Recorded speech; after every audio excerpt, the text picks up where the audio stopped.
Hello guys, we are back with our next lecture. In this lecture, let us continue with the next questions with respect to LL1 guys. The question is yes implies in this way, and similarly L implies yes L dash, and L dash implies comma yes L dash slash epsilon. Okay, so what is the first of yes?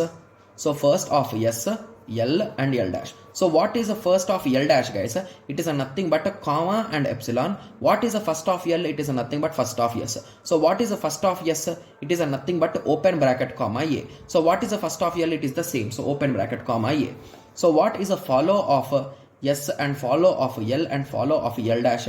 So S is the start symbol, so it will obviously be dollar, and follow of S is a nothing but L dash, and in both the cases it is L dash. So what is a follow of L dash? So after L dash there is nothing, and here it belongs to on L. So what is a follow of L? It is a nothing but close bracket, right? Yes. So what is a follow of L dash? It is a nothing but follow of L, that is also close bracket, right? Yes. And what is a follow of S? So follow of S is a nothing but L dash, that is also close bracket, right? Yes. So now we got this as a result, right? Yes. So now if you observe, are there any two expressions with the same integration guys? So here this is having open bracket and this is having A, so no issue in this particular thing. Okay, and similarly what about the next case? In the next case also there is only single item, so no issue. Here also there is only single item, no issue. So hence we can conclude that this is LL1. So if you are having any doubt with respect to this top table conversion, you can just draw the table and you can test it guys, because it will take around 1 to 2 minutes, right? Yes. So the trick which I told you is this only guys. So whenever we are having A implies alpha 1, alpha 2, alpha 3 and so on up to alpha n, if you take common in between them, so first of alpha 1 intersection first of alpha 2, if everyone's intersection is equal to 5, and similarly if someone is having epsilon, okay, at that time first of alpha implies a follow of A is a 5, okay, then we can conclude that it is LL1. Got it? Yes. Okay, so now let us go through the next case, that is S implies AB and A implies A, B implies B. So is it having ambiguity? No. Is it left recursion? No. Non-deterministic? No. So now the only thing is we should check first and follow. So what is the first of S? So sorry, first of S, A and B.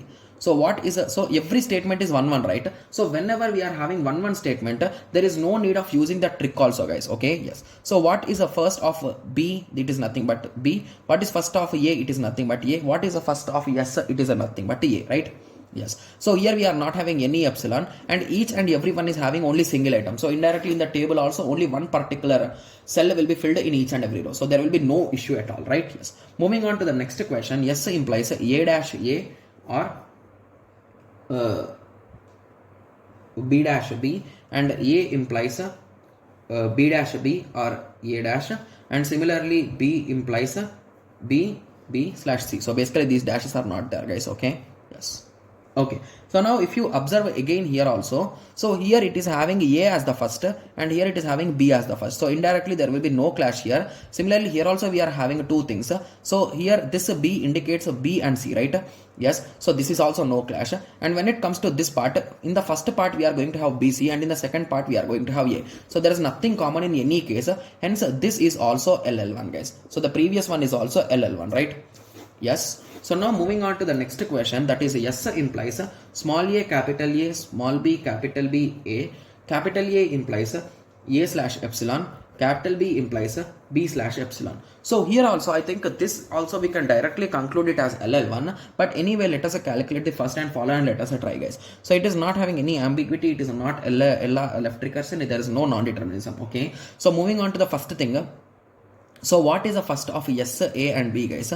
So first of S is A, first of A is A comma epsilon, first of B is a B comma epsilon. So when it comes to follow of S, A and B. So what is a follow of S? So it's just a dollar, because on the right hand side we are never having it. When it comes to follow of A, it is a nothing but B, follow of B is a nothing but A. So in this particular here we are having epsilon, so we combine both of them and every one of them is a solo, right? So this is a solo. So hence there is no issue in first one, and when it comes to this one, so here also even after combining there is no issue, even after combining there is no issue, hence this is LL1. So if you are having any intersection common, so assume that here also I got A, so at that time this is not LL1, but there is no intersection, hence it is LL1. Got it? Yes. So let us take two more cases. So S implies A B slash B A BB. Okay, here if you observe, and they are saying A implies epsilon and B implies epsilon. So if you observe this question carefully, so this is ambiguous, right? So hence it is a not LL1. Okay, moving on to the last question, that is S implies ACB or CBB or BA, and A implies DA/BC, B implies G/epsilon, and C implies H comma epsilon. So to be clear, most of the students will try to solve these things really fast. So what they do is they are going to round these things, guys. So what is the first of C? It is a nothing but a H comma epsilon, and here the first is a G comma epsilon, and here the first is a D comma, what is first of B? It is a nothing but G comma epsilon. So what is the first of A? It is a nothing but a D comma G comma epsilon. And what is first of a C? It is a nothing but a H comma epsilon. What is the first of a B? So first of a B is a nothing but G comma epsilon. So if you observe, a G has come common. So indirectly this particular entry, both of these entries will come into that G cell, and hence this particular grammar is a not LL1. Got it? Yes. So in this way most of the students will solve it, guys. Okay. Now you understood this way of approach also, right? Yes. Okay, so now I hope everyone got a clear idea with respect to this LL1, right? Yes. So I think now everyone is 100% clear, right? So to understand this LL1, you should be clear with what, guys? First and follow, right? Yes. So once you calculate first and follow, you can directly fill the table. If you want to save time, you can use these type of tricks to identify it, okay? Yes. But in examination, if I'm solving it, I will draw the table only, guys. I am not trying to use these tricks because we might do some silly mistake, right? Yes. So due to that silly mistake, you are going to lose 2 marks because all these passing questions, most of the time, they will be given directly for 2 marks, guys. Okay. Yes. Okay. So now I hope everyone understood about this LL1, right? Yes. So in the next lecture, we'll be starting about bottom-up parsers, but let us try to understand the internal structure with respect to LL1 parser, guys. Okay. So this is our LL1 parser, and we are going to have a stack, and this is our table, and this is our input table. So to be clear, in our previous lecture I shown you an example, right? So we will take that input string or input token sequence, and based on our parsing table we are going to compare it and we are going to solve. So whenever we are moving from one slot to another slot. So basically, just give me a second. I think, where did I draw the diagram, guys? On the previous page? No, yeah, here. So whenever we are drawing this diagram, so sometimes we will stop one in between and you will go to the other places, right? So at that time, these locations we are going to push into the stack, guys, so that we know from where we need to continue, right? Yes. So that is the use of a stack. Okay. Yes. So now I hope everyone got the idea about 3 things, right? So input buffer is nothing but our input. Parse stack is nothing but the stack in which you are going to store your current, what you are executing and what you should execute next. And parse table is nothing but the table in which you store all your entries, right? Yes. Okay. So now let us take a small example and let us analyze it, guys. I don't know whether did I write it directly or I should explain you with this. Okay. So let us try. So assume that our given question is open bracket A, close bracket dollar. So they are trying to check this thing based on this. So I think we can directly design the particular thing for this, right? So we are having a grammar. Okay, we are having a grammar A implies /A, and our goal is to generate this. So how can we generate it, guys? So from A, first I will generate open bracket, close bracket, and in between A. Again I am going to generate open bracket, close bracket, and capital A. From capital A I will move to small a. So I was able to generate our required thing. So how did I generate? So this is what you can perform with our input thing. Okay, so for easy understanding, shall I explain you on a rough sheet or shall I explain you in the book, guys? So it depends on your wish. So I think most of the students will be interested if I solve it in the paper, right? Yes. So let me take a small piece of paper. Okay, yes. So let us start. So first of all, let us try to draw the parse table for this particular thing, guys. So the given thing is A implies this, right? Yes. So I think we can directly draw for it, right? Yes. So we are having only one entry and we are having open bracket, close bracket, A as well as dollar. So our entry, this particular A implies A entry will go here, and this particular open bracket entry will go here, right? Yes. So now what we do is initially our stack will be empty, guys. Okay, this is with respect to stack and this is with respect to input, and this is the action which I am doing. So basically action I will be directly explaining it to you guys rather than writing it. Okay, yes. So the first input string will be full, right? So it is a nothing but open bracket, A, close bracket, dollar. Okay, so now what we do is the first step what we do is start matching it, guys. Okay, so once I have observed, so basically our start symbol is A, right? Yes, so we are going to push that particular A here, and I am going to push that particular A into our stack. So push A. So once that A has been pushed, so now I will start comparing with our particular thing. So with the A, with the open bracket, I am going to use this particular thing. So I am going to cancel it off, and I am going to push this into our thing, right? Yes, and to be clear, we are going to push it in the reverse order, guys. Okay, so just give me a second.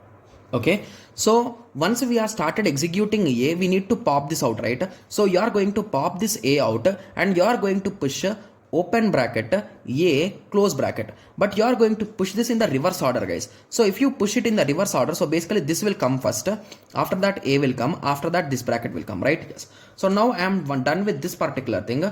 So now this is the left out thing, right? Yes, okay. Okay, yes, so now what we do is, so now we are done till here, right? Yes, so now if you observe again, we can push this particular thing again, right? Yes, so now what we do is, we are going to cancel this particular thing with our original thing. So this is here, so assume that that's here, so we are going to cancel them both, and again we are using that A, and we are going to push it again, right? Yes, so once we push it again, so it becomes in this way, right?